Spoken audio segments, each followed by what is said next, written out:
सभी साथियों को नमस्कार। एक बार फिर से स्वागत है आपका मेरे YouTube चैनल ऑनलाइन एजुकेशन में। तो मित्रों, इस वीडियो में लेकर आए हैं अर्धवार्षिक परीक्षा सत्र 2022-23 के तहत कक्षा 6 सामाजिक विज्ञान का यह मॉडल प्रश्न पत्र है, जिसको आपको अच्छे से क्लियर करना है। हमने हमारी तरफ से पूरी मेहनत करके इस मॉडल प्रश्न पत्र का निर्माण किया है। तो साथियों, आपसे निवेदन है कि वीडियो को अंत तक जरूर देखिएगा तथा अगर आप चैनल पर नए हैं चैनल को सब्सक्राइब जरूर कीजिएगा, ताकि जब भी मेरा नया वीडियो है आप तक नोटिफिकेशन सबसे पहले पहुंचे। जो परीक्षा की दृष्टि से इम्पोर्टेंट हैं उन्हीं प्रश्नों को हमने इस मॉडल प्रश्न पत्र में संकलित किया है। शुरू करते हैं। क्वेश्चन नंबर 1, सही उत्तर का चुनाव कीजिए। तो यहाँ पर आपको सही उत्तर का चुनाव करना है। प्रत्येक प्रश्न 4 अंक हैं, टोटल 1 अंक का है। तो देशांतर रेखाओं की कुल संख्या कितनी है? तो यहाँ पर जो देशांतर रेखाओं की कुल संख्या है 360, 180, 90, 240। तो राइट आंसर होगा क 360 देशांतर रेखाएं हैं। तो देशांतर रेखा आपको बता देते हैं जो उत्तर से दक्षिण की ओर देशांतर रेखाएं खींची जाती हैं, तथा अक्षांश रेखाओं की संख्या होती है 180, जो पूर्व से पश्चिम की ओर खींची जाती है। नेक्स्ट साथियों, 2 नंबर क्वेश्चन देखते हैं। पृथ्वी की सूर्य के चारों ओर की गति को कहा जाता है। तो यहाँ पर जो पृथ्वी की सूर्य के चारों ओर की जो गति होती है उसको कहा जाता है परिक्रमण, तथा पृथ्वी का अपने अक्ष पर घूमना क्या कहलाता है? घूर्णन। ये भी ध्यान रखने वाली चीज़ है। तो यहाँ पर राइट आंसर होगा ख, पृथ्वी की सूर्य के चारों ओर की गति क्या कहलाती है? परिक्रमण। नेक्स्ट साथियों, 3 नंबर क्वेश्चन। नीले रंग का इस्तेमाल किसे दिखाने में किया जाता है? तो यहाँ पर जो नीले रंग का इस्तेमाल है वह जलाशयों को दिखाने के लिए किया जाता है। Next 4 number question. वायुमंडल में किस गैस का प्रतिशत सर्वाधिक है? तो यहाँ पर जो राइट आंसर होगा क, वायुमंडल में जो सबसे अधिक मात्रा में जो गैस पाई जाती है वह नाइट्रोजन है, जो 78% प्रतिशत पाई जाती है। नेक्स्ट गैस होती है जो ऑक्सीजन, वह पाई जाती है 21%। नेक्स्ट क्वेश्चन देखते हैं। 2 नंबर, रिक्त स्थानों की पूर्ति कीजिए। तो यहाँ पर आपको रिक्त स्थान की पूर्ति करनी है। देखते हैं क, तारों की एक बहुत बड़ी प्रणाली को आकाशगंगा कहा जाता है। यहाँ पर रिक्त स्थान में आपको आकाशगंगा पढ़ना है। ख देखते हैं, तारों का एक समूह जो विभिन्न प्रतिरूपों में निर्माण करता है उसे तारामंडल कहते हैं। यहाँ पर तारों तथा यहाँ पर तारामंडल आएगा। नेक्स्ट है ग, मकर रेखा पर स्थित हैं। तो यहाँ पर मकर रेखा किस जगह पर स्थित है? तो यहाँ पर देखते हैं 3 रेखाएं थी, भूमध्य रेखा, ऊपर है कर्क रेखा और नीचे है मकर रेखा। तो मकर रेखा जो है 23.5 डिग्री जो दक्षिणी अक्षांश में स्थित है। यहाँ पर ऊपर वाला हिस्सा जो उत्तरी अक्षांश का होगा तथा नीचे वाला हिस्सा जो दक्षिणी अक्षांश पर है। तो यहाँ पर मकर रेखा की जो स्थिति है 23.5 डिग्री दक्षिण अक्षांश, तथा कर्क रेखा की स्थिति में आपको बता देता हूँ 23.5 डिग्री उत्तरी अक्षांश। नेक्स्ट क्वेश्चन देखते हैं। विविधता किसे कहते हैं? लद्दाख के लोगों का प्रमुख व्यवसाय क्या है? इन सभी जो क्वेश्चनों के आंसर हैं हम नीचे देखते हैं। देखते हैं क्वेश्चन नंबर 3, विविधता किसे कहते हैं? उत्तर है, विविधता उसे कहते हैं जिसमें एक ही देश में विविध प्रकार की भाषा बोली जाती हैं, धर्म आदि पाए जाते हैं। इसमें विविधता किसी भी प्रकार की हो सकती है। विविधता यह भाषा से संबंध भी हो सकती है तथा बोली से संबंधित भी हो सकती है, तथा यह विविधता धर्म से संबंध भी हो सकती है। इस प्रकार इसको पूर्ण करना है, विविधता का अर्थ बताना है। नेक्स्ट 4 नंबर क्वेश्चन, लद्दाख के लोगों का प्रमुख व्यवसाय क्या है? तो आंसर देखते हैं। लद्दाख के लोगों का जो प्रमुख व्यवसाय है पशुपालन तथा पर्यटन। बहुत ही इंपॉर्टेंट क्वेश्चन है। लद्दाख के लोगों का जो प्रमुख व्यवसाय है पशुपालन है तथा पर्यटन। नेक्स्ट है 5 नंबर क्वेश्चन, हेक्टर पीटरसन को गोली क्यों मारी गई थी? बहुत ही इंपॉर्टेंट क्वेश्चन है। हेक्टर पीटरसन अपनी स्थानीय भाषा जुलू, जो अफ्रीका के लोगों की जो मूल भाषा है जुलू, सीखना चाहते थे, तथा अफ्रीका में श्वेत लोगों की भाषा अफ्रीकांस का हेक्टर तथा उसके जो साथी क्या कर रहे थे? विरोध कर रहे थे। इस वजह से पुलिस द्वारा भीड़ पर गोली चलाई गई, जिसमें हेक्टर पीटरसन की मौत हो गई थी। नेक्स्ट 6 नंबर क्वेश्चन देखते हैं। भारत का संविधान समानता के बारे में क्या कहता है? तो यहाँ पर जो समानता का अर्थ बताना है आपको कि भारत के संविधान में समानता क्या मायने रखती है। देखते हैं। भारतीय संविधान में समानता के अंतर्गत निम्न समानताएं हैं। देखते हैं। एक, कानून के समक्ष सभी व्यक्ति समान हैं। बहुत ही इंपॉर्टेंट है, बहुत ही इंपॉर्टेंट क्वेश्चन है, वेरी वेरी मोस्ट है कि कानून के सामने सभी व्यक्ति समान हैं, सबको कानून का बराबर या समान संरक्षण प्राप्त है, चाहे अमीर हो चाहे गरीब हो, चाहे छोटा हो चाहे बड़ा हो, हर दृष्टि से सबको कानून का समान संरक्षण प्राप्त है। नेक्स्ट है 2 नंबर पॉइंट, किसी भी नागरिक को उसकी जाति, धर्म, रंग, लिंग तथा जन्म स्थान आदि के आधार पर सार्वजनिक स्थानों पर प्रवेश से रोका नहीं जा सकता। यानी कि कोई भी व्यक्ति जो सार्वजनिक सरकारी स्थान है वहाँ पर उनको जाति, धर्म, रंग, लिंग तथा जन्म के आधार पर वहाँ पर जाने से उसको नहीं रोका जा सकता है। नेक्स्ट है शिक्षा तथा नौकरियों में समानता का अधिकार दिया गया, अस्पृश्यता को अपराध घोषित किया गया, सभी को व्यक्तित्व के विकास के समान अवसर प्रदान किए गए। नेक्स्ट है क्वेश्चन नंबर 7, ग्राम सभा और ग्राम पंचायत के बीच क्या फर्क है? तो यहाँ पर उत्तर देखते हैं। ग्राम सभा एक पंचायत क्षेत्र में रहने वाले सभी वयस्क लोगों की एक सभा होती है। बहुत ही इंपॉर्टेंट क्वेश्चन है। ग्राम सभा मतलब उस पंचायत में रहने वाले सभी वयस्क का मतलब यहाँ पर है जिसकी उम्र 18 वर्ष हो चुकी हो तथा उसका नाम गांव की मतदाता सूची में हो, वह ग्राम सभा का सदस्य होता है। नेक्स्ट है ग्राम पंचायत यानी ग्रामीण क्षेत्रों में ग्राम पंचायत लोकतांत्रिक सरकार का पहला स्तर है। ग्राम पंचायत ग्राम सभा के प्रति जवाबदेह होती हैं क्योंकि ग्राम सभा के लोग ही उसका चुनाव चुनते हैं। नेक्स्ट है क्वेश्चन नंबर 8, ग्रह और तारे में क्या अंतर है? बहुत इंपॉर्टेंट है। ग्रह का अर्थ देखते हैं।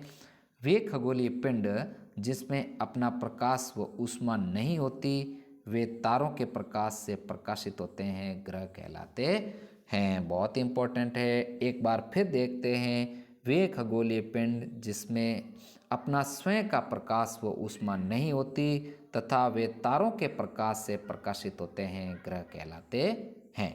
तारे का अर्थ देखते हैं। ये गैसों के बने होते हैं, इनके पास अपनी ऊष्मा व प्रकाश होता है, इन खगोलीय पिंडों को तारा कहते हैं।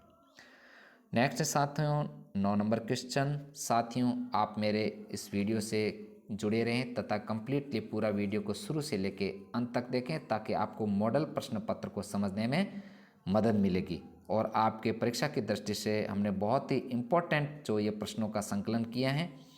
नेक्स्ट है क्वेश्चन नंबर 9, कर्क रेखा का अक्षांशीय मान क्या है? तो उत्तर देखते हैं। कर्क रेखा का अक्षांशीय मान 23.5 डिग्री उत्तरी अक्षांश है। तो यहाँ पर साथियों एक चीज़ मैं आपको बता देता हूँ, 23.5 डिग्री उत्तरी अक्षांश रेखा को कर्क रेखा कहा जाता है तथा 23.5 डिग्री दक्षिणी अक्षांश रेखा को क्या कहा जाता है? देखना आप, मकर रेखा कहा जाता है। और 0 डिग्री अक्षांश रेखा को कहा जाता है विषुवत रेखा या भूमध्य रेखा। नेक्स्ट है क्वेश्चन नंबर 10, पृथ्वी के अक्ष का झुकाव कोण क्या है? उत्तर देखते हैं। पृथ्वी के अक्ष का झुकाव कोण 66.5 डिग्री, यानी कि पृथ्वी अपने अक्ष पर 66.5 डिग्री झुकी हुई है। नेक्स्ट है क्वेश्चन नंबर 11, मानचित्र के 3 घटक कौन कौन से हैं? तो उत्तर देखते हैं। मानचित्र के 3 घटक हैं जो दूरी, दिशा, प्रतीक। नेक्स्ट है क्वेश्चन नंबर 12, प्रधान दिग्बिंदु कौन कौन से हैं? तो प्रधान दिग्बिंदु बताने आपको जो 4 हैं, उत्तर, दक्षिण, पूर्व, पश्चिम। ये तो जो मुख्य हैं दिशाएं वह 4 हैं। इसके अलावा भी 4 दिशाएं और होती है, जैसे मैं आपको बता देता हूँ। ये ऐसे यहाँ पर उत्तर और पूर्व के बीच की दिशा होती है जो उत्तर पूर्व कहलाती है। इसी प्रकार पूर्व और दक्षिण के बीच की दिशा कहलाती है दक्षिण पूर्व। इसी प्रकार दक्षिण और पश्चिम के बीच की दिशा कहलाती है दक्षिण पश्चिम तथा उत्तर और पश्चिम के बीच की दिशा कहलाती है उत्तर पश्चिम। तो मतलब कुल दिशाएं होती है जो 8 होती हैं, लेकिन जो प्रधान दिग्बिंदु दिशाएं होती है वह 4 होती है। नेक्स्ट है 13 नंबर क्वेश्चन, पृथ्वी के 4 प्रमुख परिमंडल कौन कौन से हैं? तो पृथ्वी के जो 4 परिमंडल हैं वह भूमंडल, वायुमंडल, जलमंडल तथा जीवमंडल। नेक्स्ट है 14 नंबर क्वेश्चन, राजस्थान को कितने संभागों में विभाजित किया गया है, उनके नाम लिखिए। तो आपको बता दें, राजस्थान को कुल 7 संभागों में विभाजित किया गया है। उनके नाम जयपुर संभाग, जोधपुर संभाग, उदयपुर संभाग, भरतपुर संभाग, बीकानेर संभाग, कोटा संभाग तथा अजमेर संभाग। ये 7 संभाग है।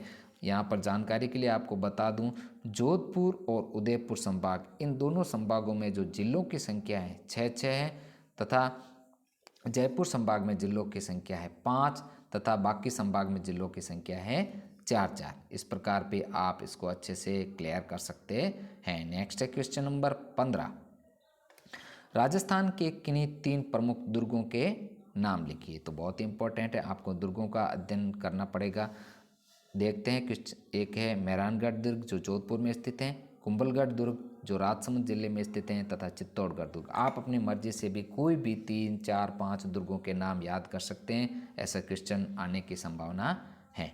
नेक्स्ट है 16 नंबर क्वेश्चन, खेती करने वाले लोग एक ही स्थान पर लंबे समय तक क्यों रहते हैं। तो उत्तर है, खेती करने वाले लोग फसल की देखभाल करने हेतु एक ही स्थान पर लंबे समय तक रहते हैं, क्योंकि इसमें बीज से बोने से लेकर फसलों के पकने तक सिंचाई, फिर खरपतवार आदि का काम शामिल होता है। इसी वजह से लोगों को लंबे समय तक एक ही जगह पर रहना पड़ता है। नेक्स्ट है 17 नंबर क्वेश्चन, आखेट खाद्य संग्राहक आग का उपयोग किन किन चीज़ों के लिए करते हैं।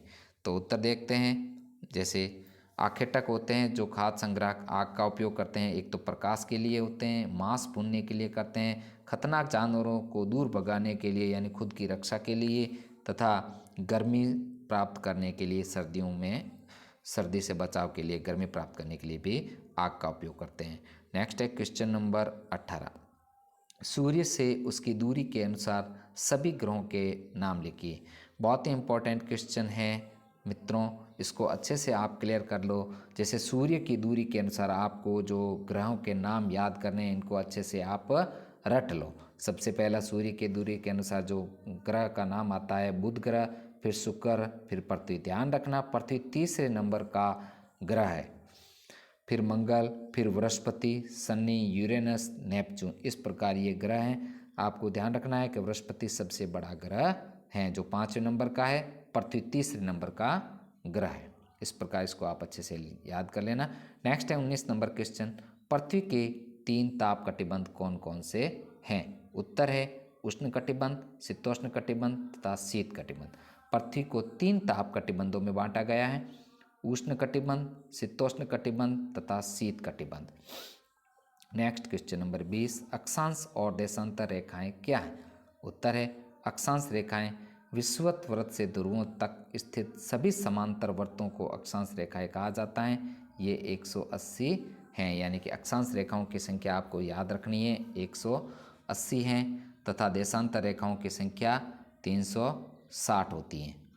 अक्षांश रेखाएं वे होती है जो पूर्व से पश्चिम की ओर ऐसे आड़ी खींची जाती है, जबकि देशांतर रेखाएं उत्तर से दक्षिण की ओर, ऊपर से नीचे की ओर खींची जाती हैं। ऐसे ये देशांतर रहते हैं, तथा आड़ी रेखाओं को अक्षांश रेखाएं कहा जाता है। देशांतर रेखाओं का अर्थ देखते हैं, पृथ्वी की सतह के समानांतर वे काल्पनिक रेखाएं जो उत्तरी ध्रुव को दक्षिणी ध्रुव से मिलाने पर विषुवत रेखा व अन्य अक्षांश रेखाओं के लंबवत होती हैं, देशांतर रेखाएं कहलाती हैं। नेक्स्ट है क्वेश्चन नंबर 21, घूर्णन एवं परिक्रमण को परिभाषित कीजिए। उत्तर देखते हैं। घूर्णन पृथ्वी का अपने अक्ष पर घूमना घूर्णन कहलाता है, तथा परिक्रमण सूर्य के चारों ओर एक स्थित कक्ष में पृथ्वी की गति को परिक्रमण कहते हैं। नेक्स्ट है क्वेश्चन नंबर 12, ग्लोब की अपेक्षा मानचित्र अधिक सहायक होते हैं, क्यों। उत्तर देखते हैं। मानचित्रों में हमें ग्लोब की अपेक्षा अधिक जानकारी प्राप्त होती है। मानचित्रों को एक स्थान से दूसरे स्थान पर ले जाया जा सकता है, आसानी से ले जा सकते हैं। मानचित्र में छोटे क्षेत्रों को दर्शाया जा सकता है। इस प्रकार मानचित्र जो होते हैं ग्लोब की अपेक्षा अधिक सहायक होते हैं, इसमें हम किसी भी स्थान को दर्शा सकते हैं। तो साथियों, इस वीडियो में हमने सामाजिक विज्ञान का मॉडल प्रश्न पत्र जो कक्षा 6 का है। अर्धवार्षिक परीक्षा की दृष्टि से अच्छे प्रश्नों का संकलन करते हुए यह मॉडल पेपर हमने बनाया है। साथियों, आज का वीडियो इतना ही। वीडियो कैसा लगा? अगर वीडियो अच्छा लगे तो वीडियो को लाइक तथा शेयर जरूर कीजिएगा ताकि हमें मोटिवेशन मिलता रहे। मिलेंगे एक नए मॉडल पेपर के साथ में। वीडियो देखने के लिए आपका दिल से धन्यवाद।